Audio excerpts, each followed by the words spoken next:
Saya melihat perahu itu berangkat dan rasa panik muncul dalam diri saya. Tunggu sebentar, saya merasa seperti Jack Sparrow, ditinggalkan oleh bajak laut di pulau terpencil. Bagaimana saya bisa masuk ke dalam situasi ini? Ohio, aku Naomi. Apakah Anda bertanya-tanya mengapa saya menyapa Anda dalam bahasa Jepang? Itu karena saya suka anime. Ketika saya masih kecil, saya melihat film animasi yang disutradarai oleh Hayao Miyazaki di TV. Hayao Miyazaki adalah sutradara terkenal Jepang. Dia telah memenangkan 2 Oscar, Cinta pada Pandangan Pertama. Sejak itu, saya telah menonton banyak anime. Saya bahkan punya buku harian untuk mencatat semua yang saya tonton. Orang tua saya mendukung hobi saya. Mereka sering memberi saya uang untuk membeli barang untuk dikoleksi. Saya mengubah kamar saya menjadi surga bagi penggemar anime. Namun, kakak laki-lakiku, Chuck, selalu membuat kesalahan. Hei, kembalikan. Dia akan selalu masuk ke kamarku untuk membuat kekacauan. Akhirnya, saya berhasil meyakinkan orang tua kami untuk mengunci pintu saya. Segalanya berubah dari buruk menjadi lebih buruk ketika aku punya pacar. Chris sangat manis dan penuh perhatian. Dia memberiku hadiah yang indah dan memperlakukanku seperti seorang ratu.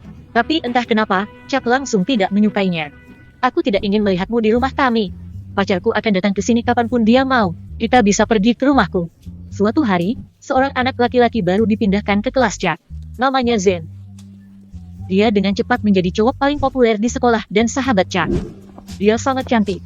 Perusahaan ayahnya membuat perahu. Mereka kaya raya, berbeda dengan gadis-gadis lain. Menurutku Zen adalah seorang narsisis yang sombong, sama seperti saudaraku. Suatu hari, saya sedang menonton serial anime baru di rumah. Ketika Chuck dan Zen masuk ke kamar, Zen segera datang dalam perjalanannya. Apakah kamu sedang menonton film kartun? Nak, siapa kamu hingga memanggilku anak kecil dan itu anime? Ayo ke kamarku, Zen. Adikku selalu sedikit aneh. Aku ingin melempar sesuatu ke arah mereka, tapi aku malah memakai headphone dan menaikkan volumenya. Suatu hari, Chris dan saya berjalan-jalan keliling kota. Kami bertemu orang terakhir yang ingin saya temui.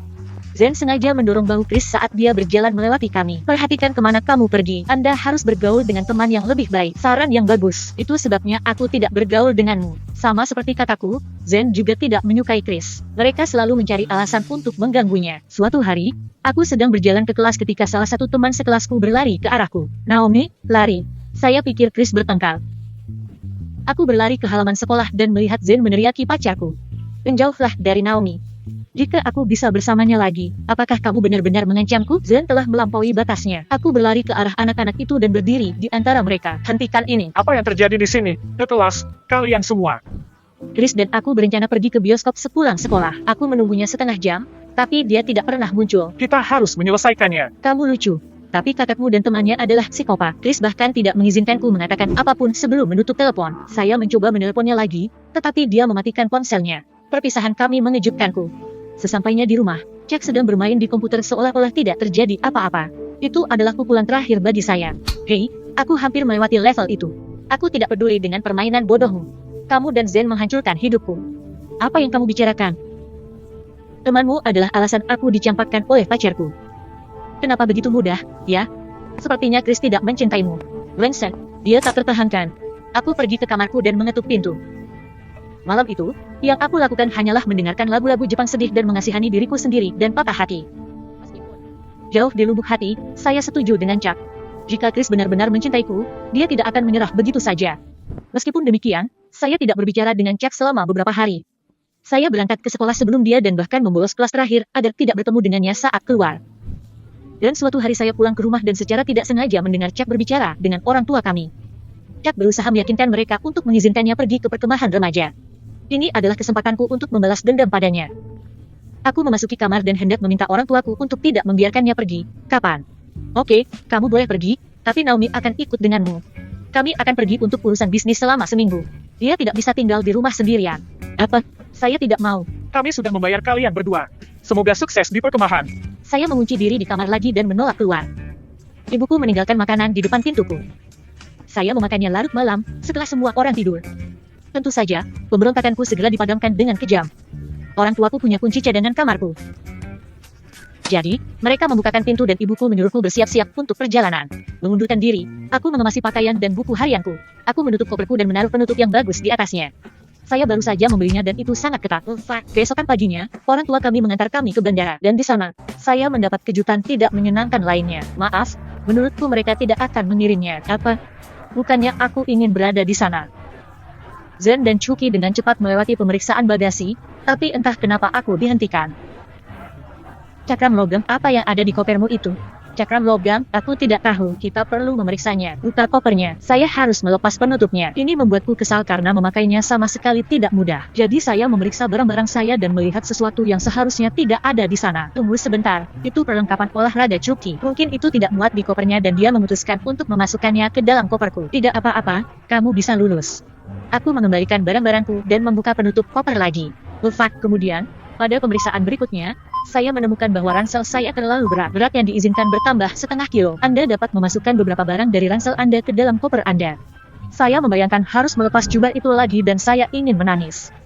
Pada akhirnya, saya membuang beberapa buah pisang yang akan saya makan nanti. Ada seorang anak duduk di belakang saya di pesawat. Dia terus menangis, menendang kursi saya dan menjambak rambut saya sepanjang penerbangan.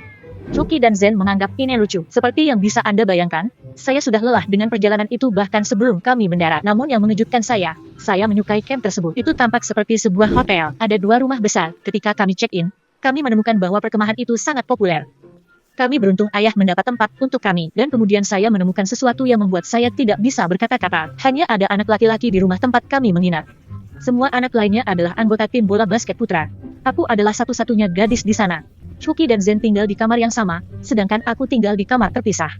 Ada lapangan basket, gym, dan bahkan kolam renang besar di camp. Saat aku berjalan-jalan, semua anak laki-laki menatapku. Hei, bergabunglah dengan kami. Siapa namamu? Menjadi pusat perhatian membuatku tersipu malu. Keesokan harinya, tidak ada yang berubah. Setiap kali saya keluar, anak-anak lelaki terus berusaha berbicara dengan saya. Biarkan aku mengambilkan jus. Aku tidak haus. Tak lama kemudian, saya menjadi sangat lelah dengan semua itu sehingga saya mulai melarikan diri ke pantai untuk menyendiri. Saya menikmati mendengarkan musik favorit saya dan menonton ombak laut. Saya tidak sengaja mendengar anak laki-laki itu memanggil saya hanya sekali. Suatu hari, saya sedang berjalan di sepanjang pantai. Itu adalah pagi yang normal. Setidaknya sampai untuk sesaat, saya mengira saya berada di alam semesta Hayao Miyazaki. Orang itu tampak seperti karakter favoritku. Jantungku langsung berdebar kencang. Saya melihat otot-ototnya dan dia memperhatikan. Dia tersenyum dan aku menjadi merah seperti lobster.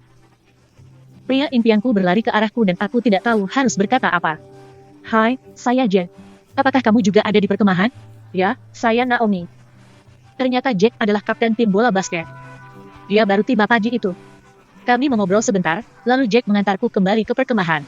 Sampai jumpa lagi. Aku tidak bisa berhenti memikirkan dia sepanjang malam. Keesokan harinya, alih-alih pergi ke pantai, saya malah mampir ke lapangan basket. Tak lama kemudian, seluruh tim tiba, termasuk kaptennya. Ayo mulai. Anak-anak sedang pamer, tapi perhatianku hanya tertuju pada Jack. Pada titik tertentu, salah satu pemain tiba-tiba berlari ke arah saya dan menarik saya. Ayo, lempar bolanya.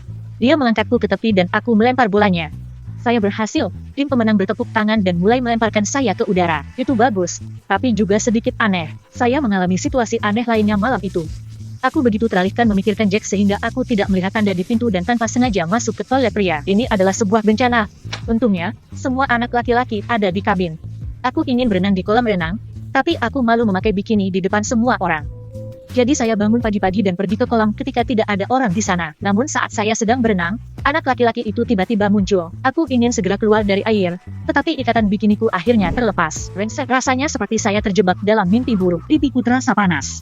Aku menekan diriku ke sisi kolam dan mencoba menutup atasanku. Anak-anak tidak bisa mengalihkan pandangan dariku.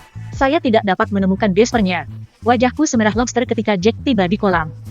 Pergi ke kantin dan berhenti mencari. Saya akhirnya mendapatkannya dan menutup bagian atasnya. Jack mendapatkan beberapa poin lagi di mataku.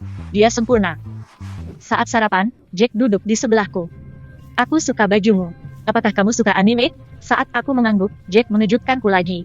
Saya juga. Saya menyukai semua yang dilakukan Hayao dan Isa. Jantungku bertambah cepat. Tidak ada orang yang sesempurna itu. Bisa. Ternyata bisa. Ya, Jack dan saya menyukai anime yang sama dan bahkan karakter yang sama.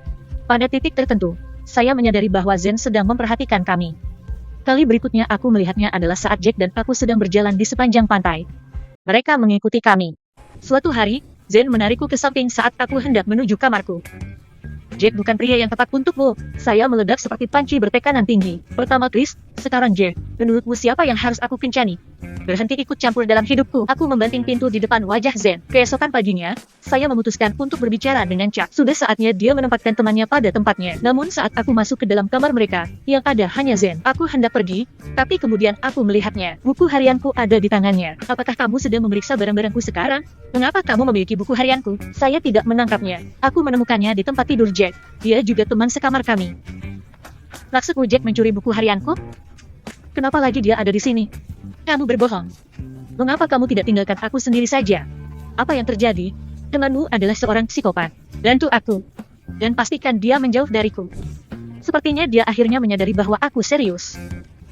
Keesokan harinya, baik Zen maupun Jack tidak mendekatiku. Namun pada malam hari, semua peserta perkemahan berkumpul di pantai untuk bermain kebenaran atau tantangan. Pada awalnya, semuanya berjalan baik. Tapi kemudian giliran Jack, dari semua peserta, dia memilih saya. Kebenaran atau tantangan? Tantangan. Minta maaf pada Zen atas perkataanmu kemarin. Aku bangun, keberanian apa yang dimilikinya? Aku lebih memilih mencium siput daripada meminta maaf padanya. Aku berlari ke kamarku, tapi Jack menangkapku di pintu. Kamu mempermalukan Zen di depan semua orang. Anda tidak mengerti, dia pantas mendapatkannya. Tidak, dia tidak pantas mendapatkannya. Anda hanya memikirkan anime. Itu sebabnya Anda tidak pernah memperhatikan apapun yang terjadi di sekitar Anda. Tahukah kamu apa yang dilakukan Chris? Setahun yang lalu, dia mencuri pacar Zen dan kemudian mencampakkannya. Dia memperlakukan perempuan seperti piala. Dan Jack juga sama. Sungguh menyakitkan mendengar kebenaran tentang Chris, tapi aku yakin Jack berbeda. Jaga hidupmu. Sesaat sebelum meninggalkan perkemahan, kami semua menaiki 2 perahu dan melanjutkan tur ke pulau tak berpenghuni. Saat kami berada di laut lepas, saya merasa gugup. Secara umum, saya berenang dengan baik, tetapi saya merinding memikirkan betapa dalamnya lautan. Jack mendatangiku dan merangkul bahuku. Apakah kamu takut? Saya sedikit tidak nyaman. Jangan khawatir. Setiap orang takut akan sesuatu. Saya takut pada laba-laba. Kata-katamu membuatku merasa sedikit lebih baik. Sifat pulau itu keluar dari dunia ini. Kami berjalan di sepanjang pantai, melihat tanaman tropis dan mengunjungi air terjun yang menakjubkan. Kami berenang dan mengambil foto keren. Ketika semua orang kembali ke pantai, Jack dan saya memutuskan untuk tinggal di dekat air terjun sebentar. Pada titik tertentu, dia tiba-tiba menyibakkan rambutku dari wajahku dan mendekat ke arahku. Apakah dia akan menciumku? Ya Tuhan, saat kami berciuman, aku merasa seperti tokoh utama dalam anime. Itu membuatku merasa kupu-kupu di perutku dan lututku terasa lemas. Setelah ciuman itu, aku menjauh dari Jack dan membuang muka dengan malu-malu. Kami kembali ke perahu. Tetapi kemudian saya menyadari bahwa saya lupa ponsel saya di dekat air terjun. Pergi, aku akan segera kembali. Butuh waktu lama bagiku untuk menemukan ponselku. Ternyata dia terjatuh ke celah di antara bebatuan. Perutku mual dalam perjalanan kembali ke perahu. Hari mulai gelap dan saya akhirnya mengambil jalan yang salah. Akibatnya, saya kehilangan 15 menit lagi. Dan ketika saya akhirnya sampai di pantai, perahu-perahu itu sudah tidak ada lagi. Saya hanya melihat 2 titik kecil di cakrawala. Saya melihat mereka semakin kecil dan tidak percaya ini benar-benar terjadi. Tapi tidak ada yang mendengarkan saya. Saya merasa seperti Jack Sparrow, ditinggalkan oleh bajak laut di pulau terpencil. Bagaimana mereka bisa meninggalkanku? Mengapa Jack tidak meminta untuk menunggu? Malam tiba dan aku mulai panik. Aku sedang duduk di tepi pantai sambil memeluk lututku. Lalu, suara mesin memecah kesunyian. Sebuah perahu datang menuju pulau itu. Ketika semakin dekat, saya melihat Zen. Tak lama kemudian, dia sudah berada di pantai bersamaku. Apakah kamu kedinginan? Dia meletakkan jaketnya di bahuku dan membantuku naik ke perahu. Mengapa kamu kembali untukku? Kamu bilang kamu akan naik kapal lain, jadi kami tidak menunggumu. Tapi saat kami sampai di perkemahan, Jack dan aku sadar kau tak ada di sana. Perusahaan ayah saya membuat perahu, jadi saya tahu cara mengemudikannya. Aku segera kembali untukmu. Tapi kenapa? Karena aku peduli padamu. Aku tahu aku kasar, tapi itu karena aku ingin melindungimu. Ucapan Zen mengagetkanku. Mungkin dia tidak seburuk yang kukira. Sebenarnya menurutku aku juga melebih-lebihkan. Apakah ini permintaan maaf? Bukankah kamu lebih suka mencium siput? Aku tertawa canggung. Keesokan paginya, saya memutuskan untuk bertanya pada Jack apa yang terjadi sehari sebelumnya. Saat aku berpapasan dengan anak-anak di tim bola basket, mereka memandangku dengan aneh dan mulai tertawa. Jack sedang berlatih di lapangan. Mengapa kamu meninggalkanku di pulau kemarin? Meninggalkanmu? Aku bahkan tidak menyadari kamu tidak ada di sana. Apakah kamu benar-benar mengira aku menyukaimu? Rick mengeluarkan ponselnya dan menunjukkan padaku video ciuman kami. Kapan dia memfilmkan ini, saya mengetahui bahwa dia bertaruh pada teman-temannya di tim bahwa dia akan mampu mencium gadis yang terisolasi itu. Saya merasa sangat terhina sehingga saya ingin tenggelam ke lantai. Saya menemukan sudut, duduk di lantai dan mulai menangis. Hatiku kembali hancur. Tiba-tiba, seseorang duduk di sebelahku. Aku membuka mataku dan melihat Zen. Dia menghela nafas dan meletakkan kepalaku di bahunya. Jangan menangis, nak. Dia tidak layak. Kelakuan Zen kembali membuatku bingung. Aku membeku, tapi kemudian dengan rasa syukur membenamkan wajahku di bahunya. Keesokan harinya, tiba waktunya untuk meninggalkan perkemahan, namun saya masih memiliki beberapa urusan yang belum selesai. Aku perlu membalas dendam pada Jack. Ada terarium di camp. Saya menangkap seekor laba-laba yang tinggal di sana, pergi ke tempat latihan tim bola basket, berjalan ke arah Jack dan Jack menggeliat dan menjerit seperti gadis kecil. Saat dia melihat laba-laba itu, dia hampir pingsan. Semua pemain di timnya mati tertawa. Pada titik tertentu, saya melihat Zen. Dia tersenyum dan mengacungkan jempolnya padaku. Sesampainya di rumah, aku berbaikan dengan Jack. Orang tua kami senang dengan hal itu. Suatu hari, saya memutuskan untuk menonton anime favorit saya lagi. Saya menyiapkan banyak makanan ringan dan pergi ke ruang tamu. Yang mengejutkanku, Zen dan Chuck duduk di sebelahku. Menonton kartun lagi? Mari kita lihat apa yang terjadi. Bukan itu, anime bukanlah kartun. Sudah mengerti. Ayo kita tonton. Chucky dan Zen sangat menyukai anime tersebut. Apakah Anda percaya itu? Zen bahkan meminta rekomendasi lebih lanjut dari saya. Dia ingin menonton sesuatu yang banyak aksi. Terkadang orang tidak seperti yang terlihat. Dan terkadang, mereka yang tidak kita sukai ternyata adalah orang baik. Baru-baru ini aku sadar kalau aku menyukai Zen. Tapi dia menganggapku sebagai adik perempuan dan aku sudah disakiti 2 kali. Menurut Anda apa yang harus saya lakukan? Menyatakan diriku pada Zen atau diam saja tentang perasaanku?